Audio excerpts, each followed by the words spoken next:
Ar Borisa un Ināras Tetereva fonda atbalstu. Zupas virtuve šeit notiek jau vairāk kā 15 gadus.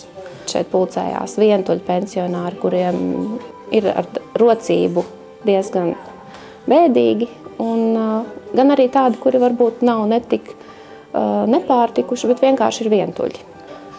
Galvenokārt par to līdz šim rūpējās Ruta, un pamazām ar viņas aktivitāti tika iesaistīti arī citi cilvēki palīdzēt.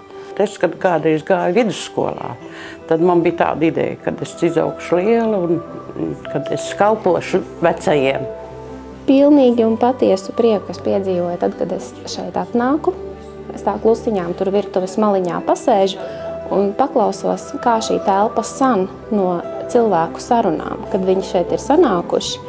Viņus it kā ikdienā nekas nesaista cits, bet te viņi atnāk, viņi parunā, viņi pēd, un tā atmosfēra ir vienkārši tāda, kas iepriecina sirdi.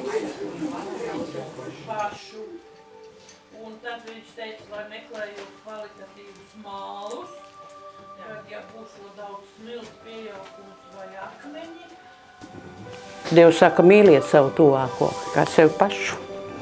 Un jā, man tas ir Dieva aicinājums, ir bijis jau no bērnības, jā, ka palīdzēt veciem cilvēkiem. Jo pati es esmu augusi bez mātes un tādu mīlestību neesmu nekad iegūsi.